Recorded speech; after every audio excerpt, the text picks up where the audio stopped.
গুনাহ বর্জনের হিম্মত করতে না পারলে করণীয় কি?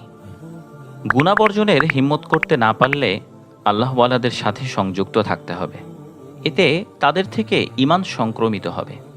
আল্লাহওয়ালাদের সংস্রব এমন এক ওষুধ যা কোনো ফার্মেসিতে পাওয়া যায় না।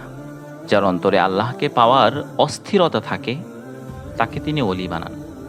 যাকে যে স্তরের অলি বানাবেন তাকে তিনি সে পরিমাণ আত্মিক ওষুধ সেবন করিয়ে থাকেন। আল্লাহর রাস্তা অনেক সহজ। গুনাহ করতে যতটা কষ্ট করা লাগে, গুনাহ ছাড়তে ততটা কষ্ট করা লাগে না।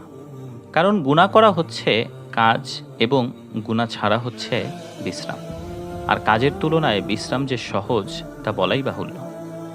অভিজ্ঞ লোকেরা বলেছেন, গুনাহ করার সময় মনে হয় যেন আগুন জ্বলছে। গুনাহ ছেড়ে দিলে জাহান্নাম থেকে মুক্তি পেয়ে জান্নাতে প্রবেশ করার স্বাদ অনুভূত হয়ে থাকে। কারণ গুনার সাথে আল্লাহ তাআলার ক্রোধের সম্পর্ক। আর ক্রোধের মাঝে শীতলতা আসবে কোত্থেকে? জাহান্নাম ও আল্লাহর ক্রোধের বহিঃপ্রকাশ। বই প্রশান্ত অন্তর লাভের ১০০ উপায়। লেখক মাওলানা ইসহাক মুলতানি। উমেদ প্রকাশ থেকে প্রকাশিত।